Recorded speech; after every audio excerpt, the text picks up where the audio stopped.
আল্লাহ রাব্বুল আলামিনের কুদরত বোঝা যায় না। যেই সময় উমর বোন ফাতেমার ঘরের দিকে রওনা দিয়েছে, এই টাইমে উমরের বোন ফাতেমা এবং তার ভগ্নিপতিকে একজন সাহাবী কারি সাহেব গোপনে গোপনে তাদেরকে আল্লাহর কোরআনের তালিম দিতেছে। ওমর গিয়া ঘরের দরজায় দাঁড়ানো মাত্রই শুনে ফাতেমার ঘরের ভেতর থেকে আল্লাহর কোরআনের তেলাওয়াতের আওয়াজ আসতেছে। রাগ বাড়বে না কমবে? রাগ বাড়ছে। কথা তো ঠিক। রাস্তায় নাইম ইবনে আব্দুল্লাহ যা বলল, বাস্তবে আইসা তা পাইলাম। এমনি ঘরের দরজায় আওয়াজ দিয়েছে, আরে ফাতেমা, তুমি দরজা খুলো। ফাতেমা তো ভালোভাবেই বুঝ পাইছে, এটা তো আমার ভাই, আর আমার ভাই তো লোক হিসাবে ভালো না।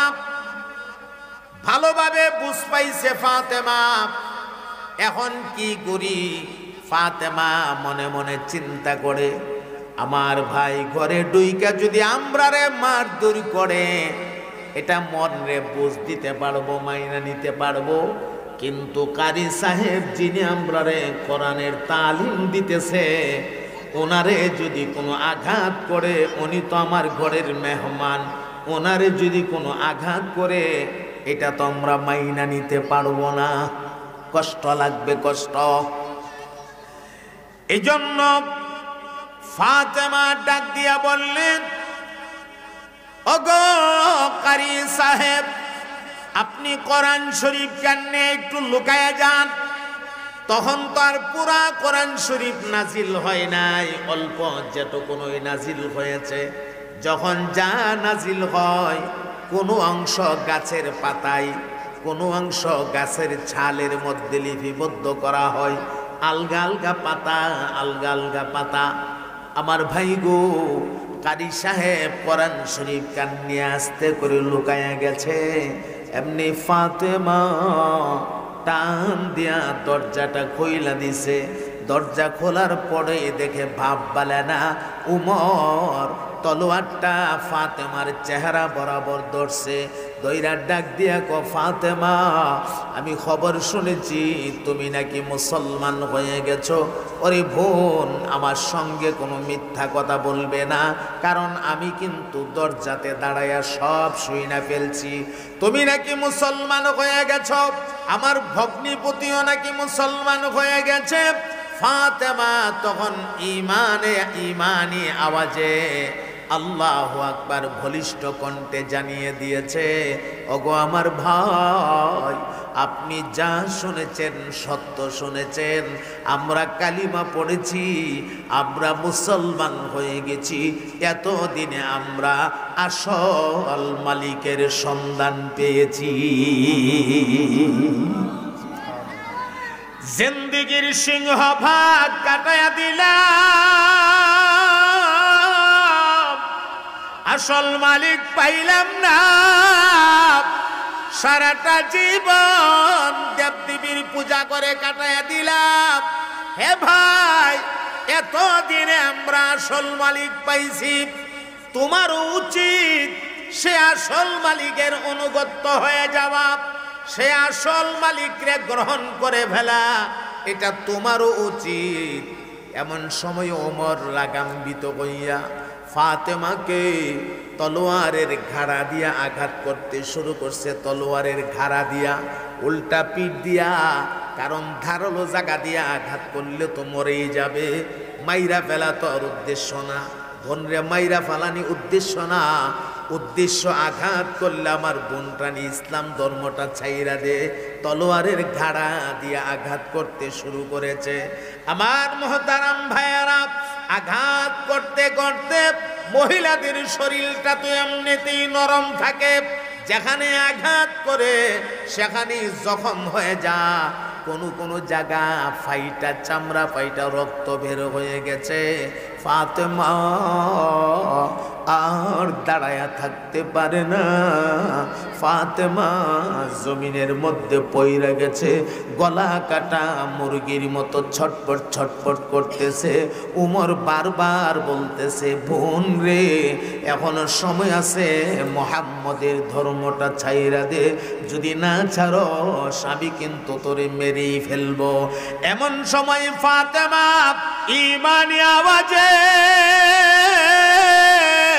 ভাইরে ডাক দিয়া করে, ভাই তুমি কি মনে করেছ আমাকে এই তলোয়ারের ভয় দেখাইলে আর আমারে জবাই করে দেওয়ার ভয় দেখাইলে, আমারে মৃত্যুর ভয় দেখাইলে আমি আমার ঈমান আর ইসলাম আল্লাহকে ছেড়ে দিব?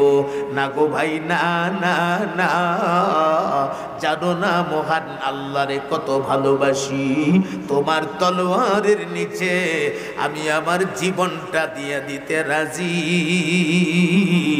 একটা মুহূর্তের জন্য আমার আল্লাহকে আমি ছাড়তে রাজি না।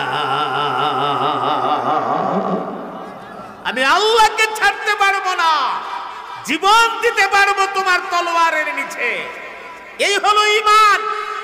আর ঈমানের তাকাজাটা তো এমনই, ঈমান তো চা তুমি তোমার জীবন দিয়া দেও, লেকিন আল্লাহরে ছাইরো না। এটাই তো ঈমানের তাকাজা।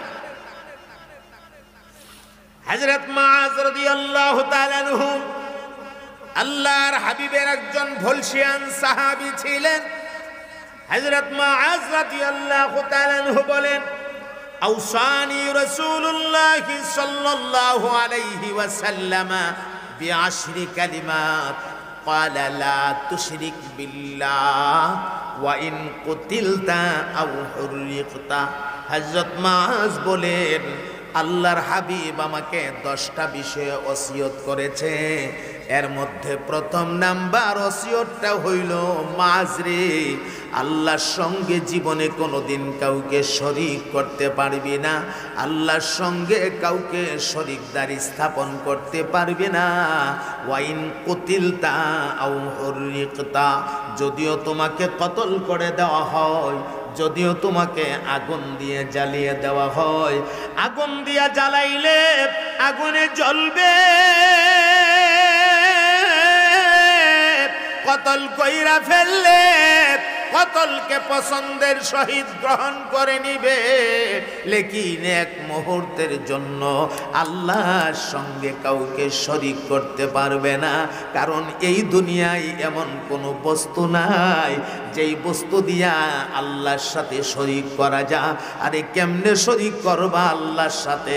দুনিয়াতে যত বস্তু আছে সব বস্তুর বানানেওয়ালা তো হলেন আমার আল্লাহ। আল্লাহ বানাইছেন যারে, তারে দিয়ে আপনি আল্লাহর শরীকদার বানাইবেন? সূর্য বানাইছেন আল্লাহ, যারা সূর্যের পূজা করে তারা বোকা, তারা সূর্যকে আল্লাহর সাথে তুলনা কইরা সূর্যের পূজা করে, ওরা বোকা বললা করে। আরে কেমনে তুমি সূর্যের পূজা করো? সূর্য তো বানাইছেন আল্লাহ। চন্দ্রের পূজা কেমনে করো? চন্দ্র তো বানাইছেন আল্লাহ। অগ্নি পূজা কেমনে করো? অগ্নি তো বানাইছে আল্লাহ। দেবদেবীর পূজা কেমনে করো? দেবদেবী যে মাটি দিয়া বানাও, সেই মাটি তো বানাইছেন আল্লাহ। তো আল্লাহ বানাইছেন যেই জিনিসটা, এই জিনিসটারে তুমি আল্লাহর সাথে শরীক কইরা ফেলাইবা, এর চাইতে বড় বোকামি পৃথিবীতে আর কিছুই হতে পারে না। এর চেয়ে বড় বোকামি পৃথিবীতে আর কিছুই হতে পারে না। যেটা বানাইলো আল্লাহ। আচ্ছা, একজন উস্তাদের সাথে একজন ছাত্রর তুলনা হয়? ছাত্র যত বড় আলিমে হোক, তার যোগ্যতা যত বেশি থাকুক, উস্তাদের সামনে যখন আসে তখন ছাত্রর উচিত, আমি বড় আলেম হতে পারি কিন্তু এই উস্তাদের কাছে পইরাই তো আমি আলেম হইছি। তখন ছাত্রর উচিত উস্তাদের কাছে নিজেকে নত করে রাখা, নিজেকে নত জানু বানিয়ে রাখা, নিজেকে ছোট বানিয়ে রাখা, মনে মনে এই কথা ভাবা, আমি যত বড়ই হই না কেন, আমি যত বড় আলেমও হয়ে থাকি না কেন, আমার তো উস্তাদ, উস্তাদের সমতুল্য তো আমি হতে পারবো না, উস্তাদের সমতুল্য হওয়া তো সম্ভব না, উস্তাদের বদলা দেওয়া তো সম্ভব না। উস্তাদ তো উস্তাদই, আমি ছাত্র তো ছাত্রই, আমি যত বড়ই হই না কেন আমি তো আর উস্তাদের সমান হতে পারবো না, এটা তো সম্ভব না। আরে দুনিয়ায় যত মাখলুক আছে, মাখলুকটা যত বড়ই হোক না কেন, মাখলুক তো মাখলুকই, আল্লাহ তো আল্লাহই, খালেক তো খালেকই। আরে খালেকের সাথে তুলনা দেওয়া চলে না, খালেকের সাথে কাউকে তুলনা দেওয়া যাবে না, খালেকের সাথে তুলনা দেওয়ার নামই শিরিক। খালেকের সাথে তুলনা দেওয়ার নামই কি? শিরিক। খালেক বলতে আমরা আব্দুল খালেক না, খালেক মানে সৃষ্টিকর্তা। খালেক মানে কি? সৃষ্টিকর্তা। মূল হইল আল্লাহ। বলেন মূল কি? আল্লাহ। আমার মোহতারাম ভাইয়েরা, তো যে কথাটা বলছিলাম, ফাতেমা কইতাছে আমি মরতে পারি, আল্লাহর সাথে কাউকে শরীক করতে পারি না, আমি আমার ঈমান ছাড়তে পারি না, আমি আমার আল্লাহ ছাড়তে পারি না। তোমরা আমার মাইরা ফেলাইতে পারো, আমি মইরা যামুগা, কিন্তু আল্লাহরে আমি ছাড়তে পারবো না। আমার ভাইয়েরা, এই যখন বলিষ্ঠ কণ্ঠে জবাব দিতেছে, এমন সময় হযরত ওমর তাকায়া দেখে নিচে একটা কাগজ করে রয়েছে। কাগজ মানে হলো পাতা, পাতা, ওই যে গাছের পাতা যেখানে কোরআন শরীফ সংরক্ষণ করা আছে, কোরআন শরীফের আয়াত লেখা একটা টুকরা পইরা রইছে। এমনি উমর মনে মনে ভাবতেছে, আমার বোনটা কোন জিনিসের লেগে এত পাগল, ফাতা যখন একটা ভাইয়া হইলেছি এটা দিককে হইলাই, এমনি টপ করে ফাতাটারে দরবার লাগে হাতটা বাড়াইছে, যেই খেলে হাতটা বাড়াইছে এমনি হযরত ফাতেমা গিয়া হাতটারে টান দিয়া, ভাইয়ের হাতটা টান দিয়া সরাইয়া দিছে। হাতটা টান দিয়া সরাইতেছে আর কইতাছে, লা ইয়ামাসসুহু ইল্লাল মুতাহহারুন, এটা আমার খুদার কালাম, আর খুদার কালামকে পবিত্রতাবিহীন দরা চাওয়া যায় না। তুমি নাজিস মানুষ, তুমি নাপাক মানুষ, তুমি আমার খুদার কালামরে ধরতে পারবা না। যদি দরন লাগে তাইলে তুমি গোসল করে আসো, পবিত্র হয়ে আসো, পবিত্র হয়ে আইসা তারপরে আমার খুদার কালামে ধরো। উমর মনে মনে ভাবতেছে, মাশাআল্লাহ কোন সময়ছে এরা কেনা আপনার বাচ্চা কাচ্চা, মাশাআল্লাহ হাজি সাহেব আইছে না, হাজি সাহেব আসছে, মাশাআল্লাহ।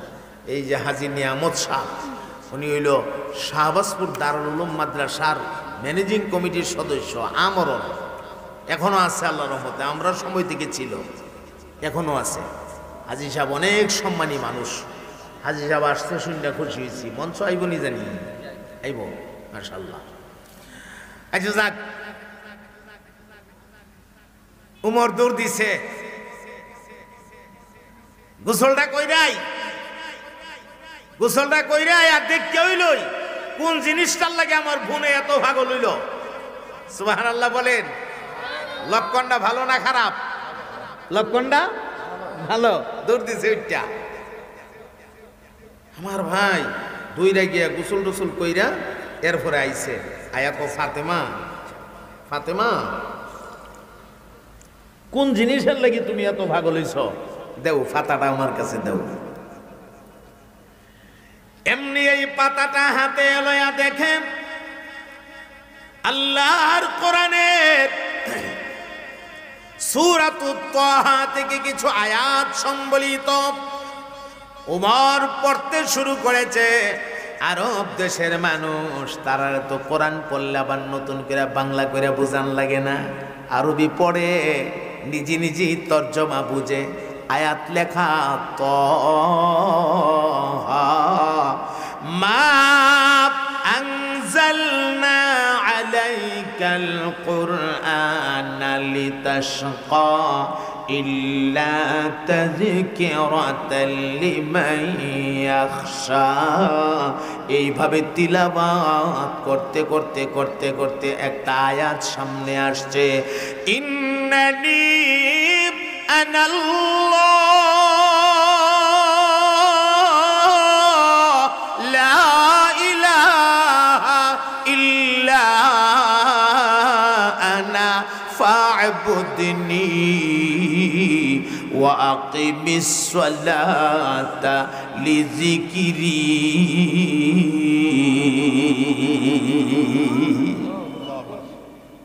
ইন্নানি আনাল্লাহ, আল্লাহ বলছেন নিশ্চয় আমি হইলাম তোমাদের আল্লাহ। লা ইলাহা, নাই কোনো ইলাহ, ইল্লা আনা, একমাত্র আমিই তোমরার ইলাহ। সুবহানাল্লাহ। ও ভাই, আমরা ইলাহ কথাটা একটু বুঝি, তরজমাটা শেষ করে দিই। এরপরে আল্লাহ পাক বলছেন ফা'বুদনি, যেহেতু আমি তোমরার ইলাহ, তোমরা আমারও ইবাদত করো। ইবাদত আর কাহারও হবে না, ইবাদত হবে একমাত্র আমি আল্লাহর।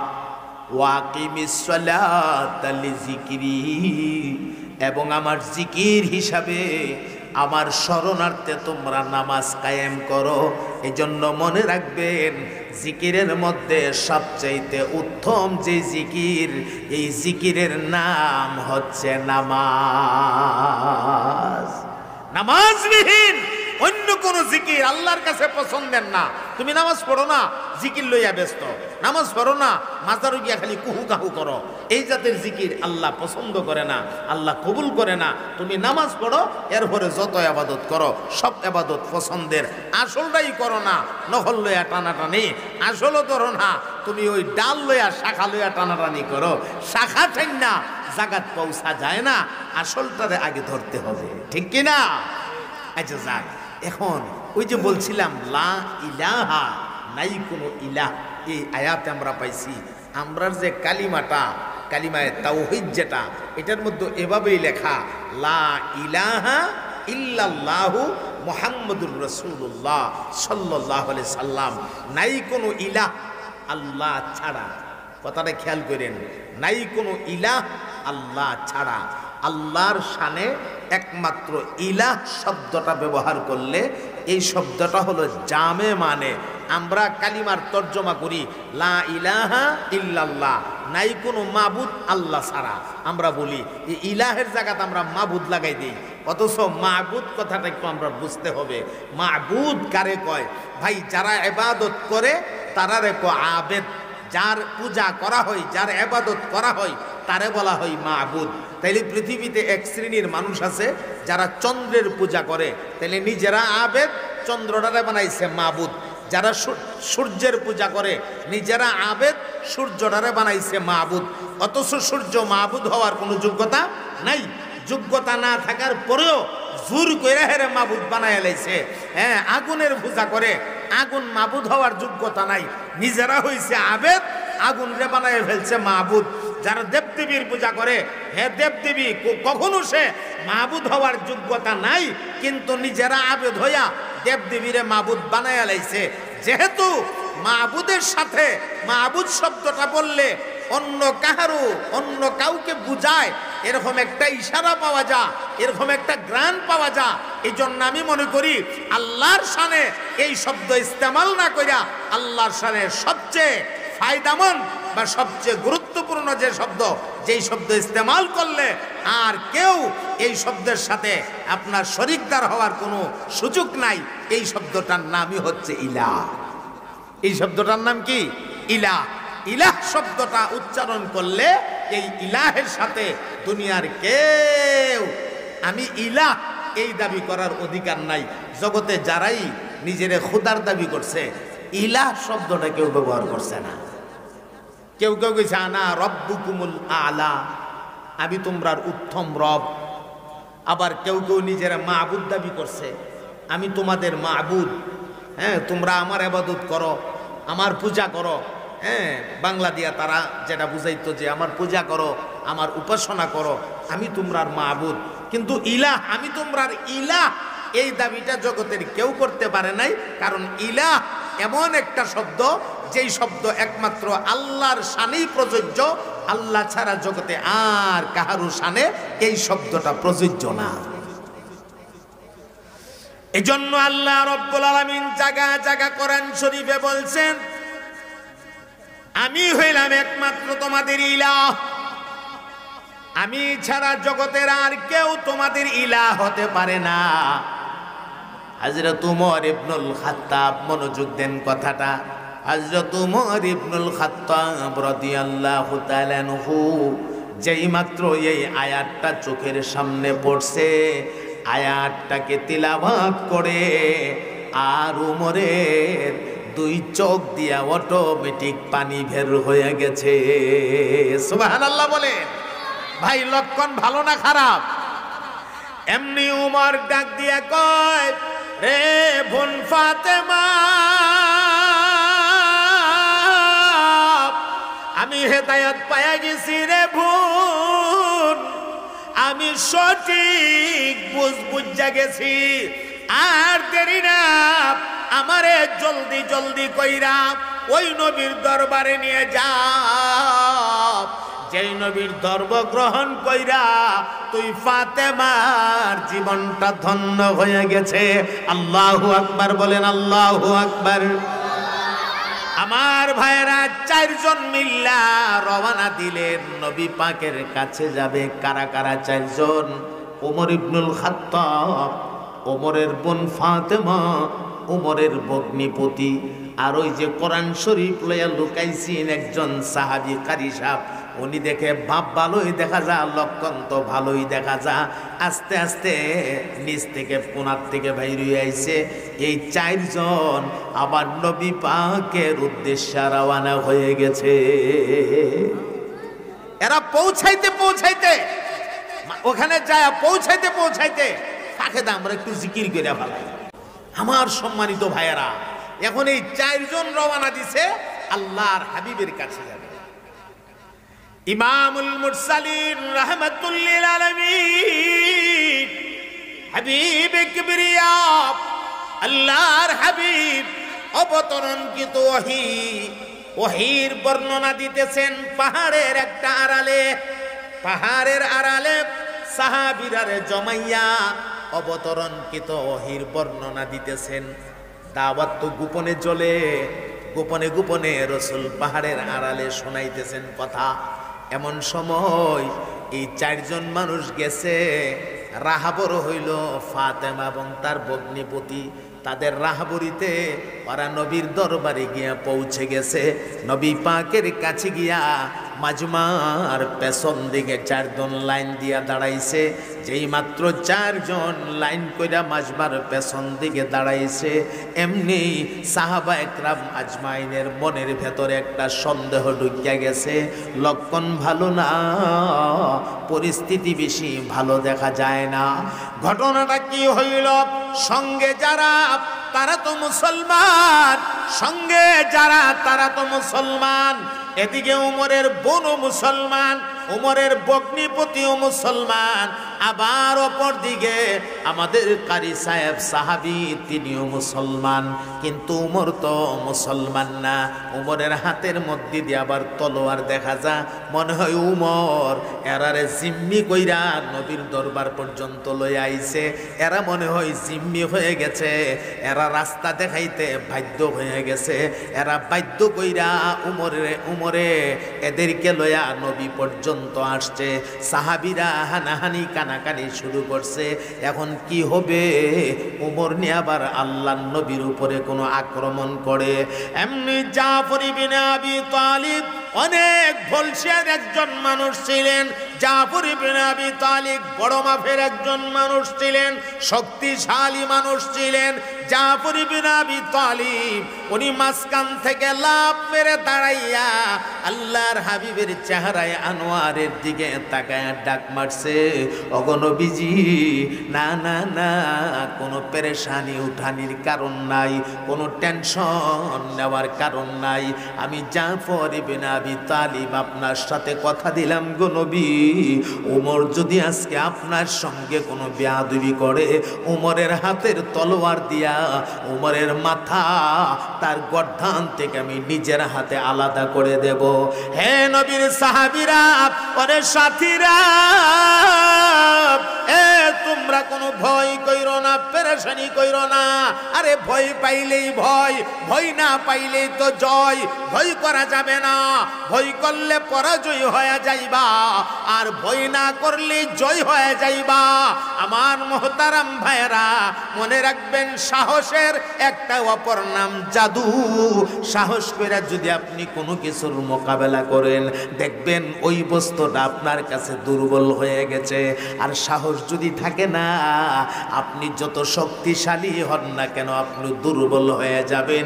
যেই কারণে ইসলামের ইতিহাস তালাশ করলে দেখা যায় অল্প অল্প সাহাবী হাজার হাজার শয়তানের সাথে, হাজার হাজার মুশরিকের সাথে আর বেঈমানের সাথে ওরা মোকাবেলা করছে। সাহস নিয়া হিম্মত দিয়া মোকাবেলা করার কারণে মহান আল্লাহ অল্প সংখ্যক সাহাবীদেরকে বিভিন্ন যুদ্ধে বিজয় দিয়া দিছে। জাফর ইবনে আবি তালিব ডাক দিয়া কয়, ইয়া রাসূলুল্লাহ, পেরেশানির কারণ নাই, আমি আছি ইনশাআল্লাহ। উমরের হাতের তলোয়ার দিয়া উমরের মাথা গর্দান থেকে আলাদা করে দেব। এমন সময় আল্লাহর হাবিব ডাক দিয়া কয়, না রে জাফর, আসল রহস্য তুমিও জানো না, তোমরা কেউ জানো না। ওরে আমার সাহাবীরা, তোমরা কান লাগায়া মনোযোগ দিয়া শুনো। গত রজনীতে আমি নবী আল্লাহর কাছে দোয়া করেছিলাম, ওগো আমার আল্লাহ, আবু জাহাল অথবা ওমর ইবনুল খাত্তাব এই দুইজনের কোনো একজনকে তুমি ইসলামের জন্য দয়া করে কবুল করে নাও। এরা যদি একজনরেও আমি পাই, ইসলামের জন্য বিরাট সহায়ক হবে। আল্লাহর হাবিব ডাক দিয়া কয়, সাহাবীরা রে,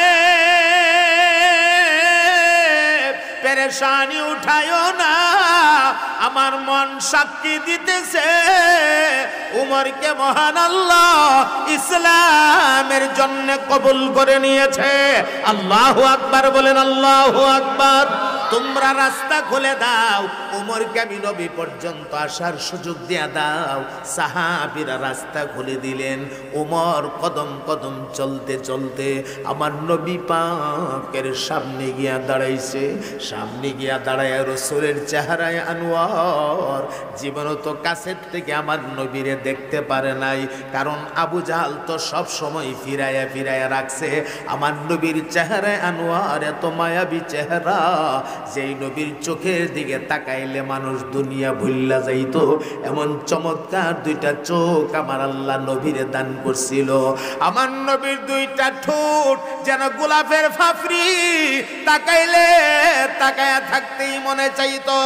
আমার নবী মুস্কি হাসি মারলে দাঁতের আগাগুলা যে বের হইতো, যেন মনে হইতো মুক্তার দানা জোরে জোরে পড়তাছে।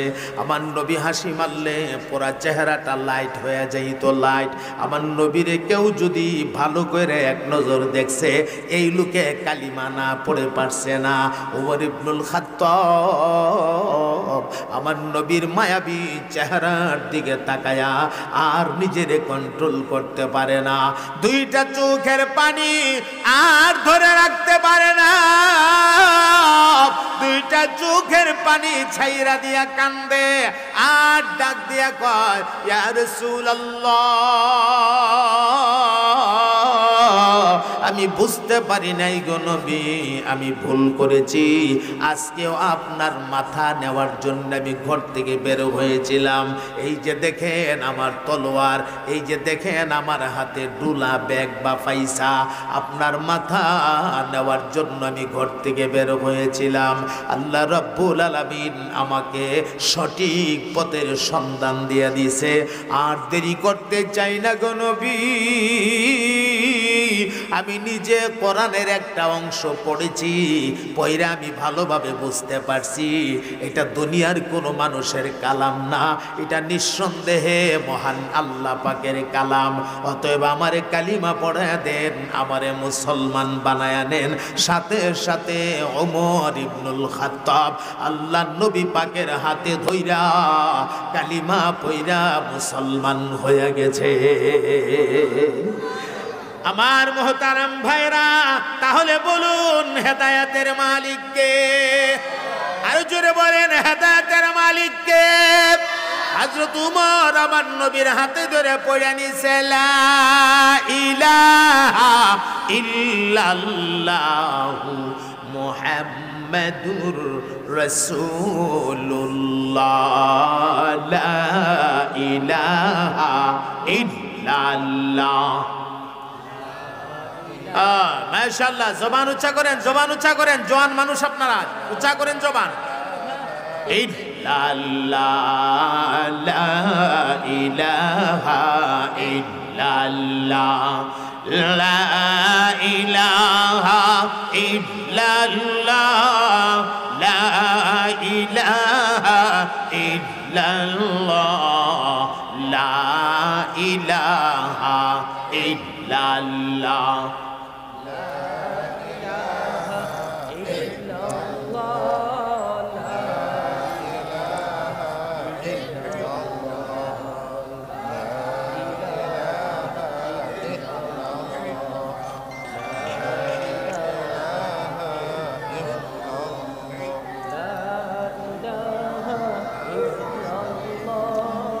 লা ইলাহা ইল্লাল্লাহ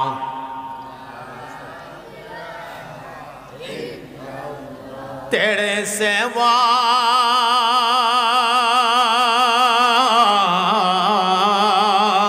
মাবूद हमारे कोई नहीं है अल्लाह,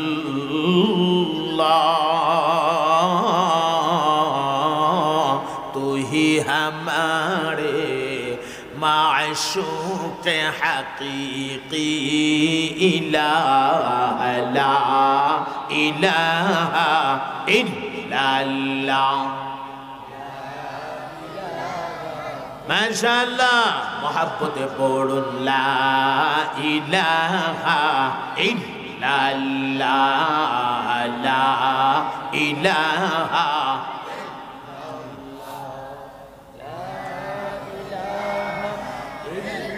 لا إله إلا الله محمد رسول الله। পড়ুন সাল্লাল্লাহু আলাইহি ওয়াসাল্লাম। আমার সম্মানিত ভাইয়েরা, এই জন্য আমি শুরুতে যে কথাটা বলছিলাম, হিদায়াত এটা একটা বিশেষ নিয়ামত। আল্লাহ যারে খুশি তারে দেয়, যারে খুশি তারে দেয় না। এখন হযরত ওমর রাদিয়াল্লাহু তাআলা আনহু মুসলমান হয়ে গেছে। ওমর ইবনুল খাত্তাব মুসলমান হইয়া সাথে সাথে আল্লাহর নবীরে জিজ্ঞেস করলেন, ইয়া রাসূলুল্লাহ সাল্লাল্লাহু আলাইহি ওয়াসাল্লাম, ইসলামে আমাদের সংখ্যা কতজন? প্রশ্ন করলেন। আল্লাহর হাবিব জবাবে বললেন, এতদিন আমরা ছিলাম 39 জন, তোমারে লইয়া আল্লাহ রাব্বুল আলামিন 40 পুরা করেছে। তোমারে লইয়া আল্লাহ কত পুরা করছে? 40। ভাই হুজুর লইয়া বেশি দূরে যায়েন না, আমার টাইম শেষ হয়ে যেতেছে গা। কই জানি যেতেছেন গা গো? আমি দেখতাছি, আমি কিন্তু শেষ হয়ে যাবো গা 9টা বাজলে। ওই আচ্ছা যাক, হযরত মাওলানা জসিমউদ্দিন আরিজি অত্যন্ত চমৎকার বয়ান করে, মারহাবা বলেন। উনি আইসা পড়ছে, আলহামদুলিল্লাহ। আপনারা খুশি না বেজার? হযরত ওমর জিজ্ঞাসা করে, কয়জন এসে হুজুর? কয় তোমার হলে আল্লাহ 40 পুরা করছে। হযরত ওমর তখন ডাক দিয়া কয়, এমনই যদি হয়ে থাকে, ইয়া রাসূলুল্লাহ, আমি ওমর ইসলামে ঢুকে গেছি, আর ইসলাম গোপনে থাকতে পারে না। আজ থেকে প্রকাশ্যে ইসলামের দাওয়াত হবে, যেখানেই আওয়াজ সেখানেই মোকাবেলা করব আমি।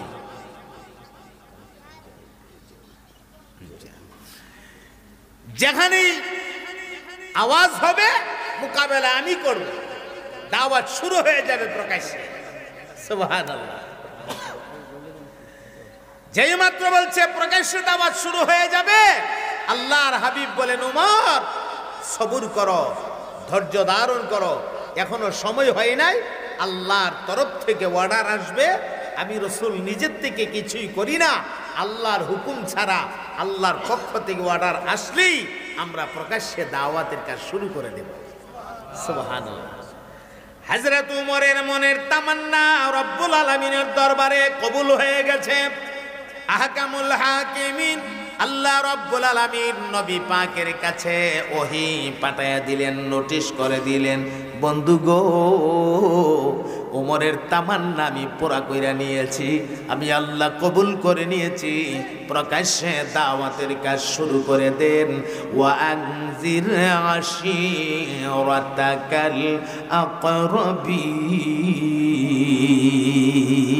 আল্লাহু আকবার বলে প্রথমে আপনার করিবের রেশতাদার যারা আছে, নিকটতম আত্মীয় যারা আছে, এরারে প্রথমে দাওয়াতের কাজ শুরু করেন। আস্তে আস্তে করে কাজ প্রশস্ত হবে, আস্তে আস্তে করে এই কাজ সারা দুনিয়া চলবে।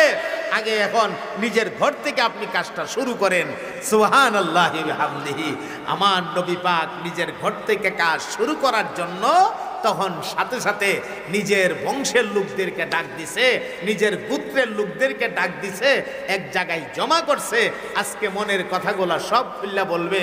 মানুষেরা তো এমনে সম্মান কম করে না। আমার নবীরে আল আমিন কয়, নবীরে সত্যবাদী কয়। আর এই টাইটেল কিন্তু মুশরিকিনরাই দিছে যে মোহাম্মদ সত্যবাদী। কারণ আমার রসুলের কাছে ওরা যদি কোনো কিছু আমানত রাখতো, যেই নমুনায় আমানত রাখতো, আবার ঠিক সেই নমুনায় পাইতো। সুবহানাল্লাহ বলেন না। আমরার কাহারো কাছে যদি 50,000 টাকা আমানত দেন, আমানত দেওয়া হয়ে বেড়া মনে মনে চিন্তা করবো 50,000 টাকা থইছে, মাসখানেক আগে কেন নিব? আচ্ছা ধরলাম মাসখানেক আগে নিত না, 15 দিন তো আমার কাছে রাখবো। দিছে যখন, আজ যাকে এখন আমি আমার কাজ করি, যখন চা তখন টান দিয়া মিলে দিয়ালাম মনে। এটার নাম আমানত রক্ষা না। আমানত রক্ষার অর্থ হইল যেই নোটগুলা দিছে, যেই বাসে দিছে, সেই বাসে বাসে আপনি রাখতে হবে, আবার সেই বাসে বাসে ওই ব্যক্তির হাতে তুলে দিতে হবে। এটার নামই হচ্ছে আমানত রক্ষা করা। কথা বলেন ঠিক কিনা?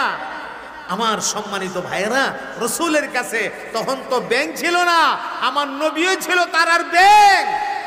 নবীর কাছে এরা তাদের টাকা পয়সা, অর্থকরী, সোনা গয়না এগুলি নিয়ে জমা রাখতো।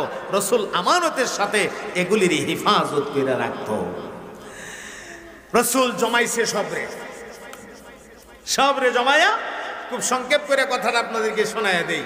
সবরে জমায়া এরপরে আল্লাহর হাবিব বলতেছেন, আমি যদি এখন তোমাদেরকে বলি এই পাহাড়ের পেছন থেকে একদল লোক তোমরারে আক্রমণ করার জন্য ওরা রেডি, ওরা আসতেছে, তোমরারে আক্রমণ করবে, তোমরা কি বিশ্বাস করবে? সবাই এক বাক্যে জবাব দিছে, তুমি তো আল আমিন, তোমার কথা বিশ্বাস করব না কেন? অবশ্যই তোমার কথা আমরা বিশ্বাস করব বা বিশ্বাস করি। এমনি রসুল বলেন, পরকাল নামক একটা জগৎ আছে, যেই জগতে তোমাদের জন্য জান্নাতও আছে, তোমাদের জন্য জাহান্নামও আছে। সুতরাং পরকালের জগতে তোমরা যদি শান্তি পেতে চাও, আজকে আমি ঘোষণা দিছি, আমারে আল্লাহ নবী বানায়া দুনিয়াতে পাঠাইছে, আমি আখিরি জমানার নবী, আমারে তোমরা নবী মানো, তোমরা কালিমা পড়ো, তোমরা ইসলাম ধর্ম গ্রহণ করো, পরকালে তোমরা শান্তি পাইবা। এমন সময় আবু লাহাব এক মুষ্টি মাটি লইয়া আমার নবী পাকের দিকে এইভাবে মাটিটা ছুঁড়া মারছে, আর মুখ দিয়া কইছে, তাব্বাল্লাকা আলি হাযা জামাতানা, এ মুহাম্মদ, এই কারণেই তুমি আমরা জমাইছ, এটা করবার লাগি তুমি ধ্বংস হও। ধ্বংস হও কইয়া, যদিও এই মাটিকে নবীর রূপে পড়ছে না, কিন্তু নবীর দিকে তো ছুঁড়া মারছে, তুমি ধ্বংস হও কইয়া যে ছাড়ছে, এই হাতটা দিয়া আল্লাহ সাথে সাথে আবু লাহাবের বিরুদ্ধে পবিত্র কোরআনে একটা সূরা নাজিল করেছে। ভাবছেন আবু লাহাবের বিরুদ্ধে আল্লাহ সূরা নাজিল করে দিছে। এখন যাইবা কই সান্দু যাইবা কই, আল্লাহ ধরে লাইছে। আল্লাহ যখন ধৈরালা তখন আর বাঁচার উপায় নাই। যেই হাত দিয়া নবীর দিকে ইশারা দিছে, মুহাম্মদ এই জন্যই জমা করছিলা, তুমি ধ্বংস হও, এই হাতের মধ্যে সাথে সাথে ফাফে ধরে লাইছে। সুবহানাল্লাহ বলবেন না? সঙ্গে সঙ্গে এটা প্যারালাইজ হয়ে গেছে, প্যারালাইজ। এটা লড়ে ধরে কাজ করে না। এবং ফসন ধরছে, ফসা শুরু হয়ে গেছে গা। আল্লাহ কা, আমার নবী ধ্বংসই তো তুই কস, আমি তোরে ধ্বংসের ফাইসালা করে দিলাম। অনেক কথা এই সূরার ভিতরে ঢুকলে বহুত কথা বলা যাবে, অনেক কথা। আমার সম্মানিত হাজিরিন, আজকের মাহফিলটা আমি শুধুমাত্র আমার হাজী সাহেবের সম্মানে, আমার আরো সামনে 2টা মাহফিল, আমাদের আপনার এই যে কলেজ পাড়া একটা মাহফিল, সরাইলে আরেকটা মাহফিল আছে চুনটা গিয়ে শেষ দোয়া করব আল্লাহ পাক তৌফিক দিলে। আর এই মাহফিলটা আমার হাজী সাহেব, অত্যন্ত মহাব্বতের হাজী সাহেব, ওনার হুকুম রক্ষা করার জন্য আজকের মাহফিলটা আমি রাখছি। হাজী নিয়ামত সাহেব, উনি শাহবাজপুরের আমাদের অত্যন্ত মহাব্বতের মানুষ। আমরা যখন শাহবাজপুর মাদ্রাসায় পড়ি তখন থেকে হাজী সাহেব শাহবাজপুরের ম্যানেজিং কমিটিতে আছে, আজও পর্যন্ত আল্লাহ রাখছে। অনেক দামি মানুষ। বরনার হুজুরের ডাইরেক্ট ফোন দিয়া কথা কইলে বরনার হুজুর যে কোনো সময় ওনার বাড়িতে আসে। এত মহাব্বত ওনারে বরনার হুজুরে করে। শুধু বরনার হুজুর না, সবাই মহাব্বত করে।